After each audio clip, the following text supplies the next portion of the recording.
Looks like a decent one.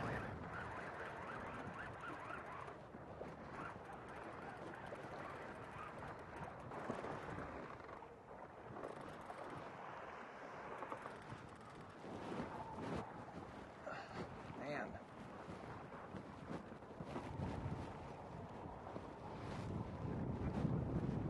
There we go. Not too bad a walleye for our first fish of the day. Hey, welcome back to this week's report. You know, this week it's been much different because the surface temps are much cooler right now. The fish have scattered out in the basin a bit. You know, last week we've had lots of bug hatches, some big fish migrations. We're still catching lots of fish out in the basin, but you've got to be able to move around and change baits. This week, by far, the perch color, just the regular perch color, not jointed, just straight number 5s, number 7s have been the best baits for me.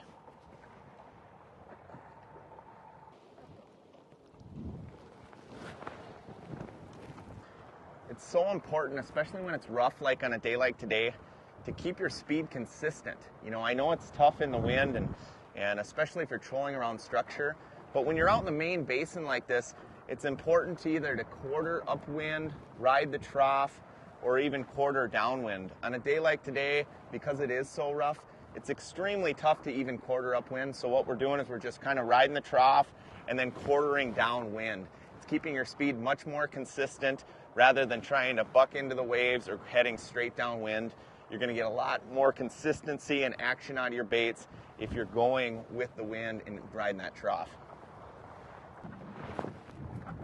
Oh. Smoked it. Better fish. Although I said that about the last one. That's the thing out in this big vast basin, you know, people think they've got to do great big long trolls because you're in this huge vast area, but really, even this last week with the fish being a little bit scattered, you're still finding pockets and schools of fish in tighter areas. So once I find those fish, I definitely lay down icons to keep a reference point, but more so I just keep trolling back and forth through those areas. There's a nice walleye. All right, once again on the perch, been using a kind of a variety of perch colors, but staying within that realm of just straight shad wraps, not jointed this week, you know, with the cooler water, but a bunch of different perch colors. This one's a rattling, suspending, perch colored shads. I'm also using yellow perch in number 7s, and then also number 5s and number 7 glass shads in this same perch pattern.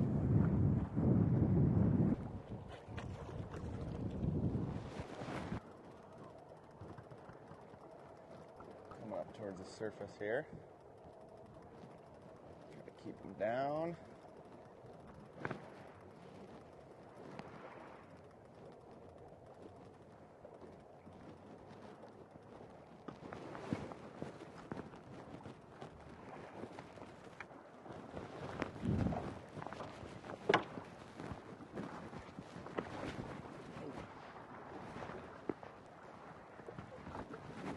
There we go.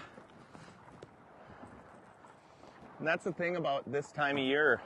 There's a lot of loose weeds floating out here, so I've been checking my lines constantly, reeling up, pulling the weeds off.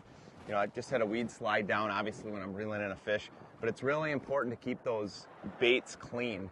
And, you know, there's no weeds to speak of, obviously, down low. They're all surface weeds floating out here, and that's pretty typical for August. Another one on the yellow perch, rattling, suspending. It's been the best bait of the day. A little bit of rattle to it. It's got that nice orange belly. Decent walleye.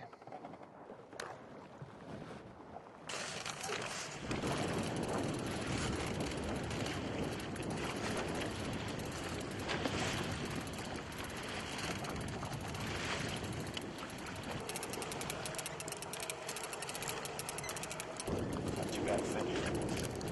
Not a giant, but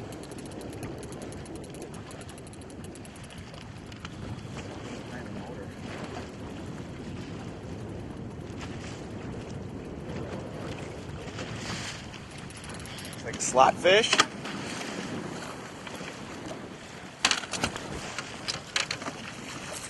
Another keeper fish. And that's the thing. This week with the cooler temperatures, I'm getting a lot of big fish, a lot of keeper fish. The bite's getting way more consistent. And definitely out in the basin this week, any perch colors in those variations between 5s, 7s, even 9s, even some of the tail dancers and minnow wraps have all been great baits this week. Hey, until next week, I'm Tony Roach, and we'll see you on the water.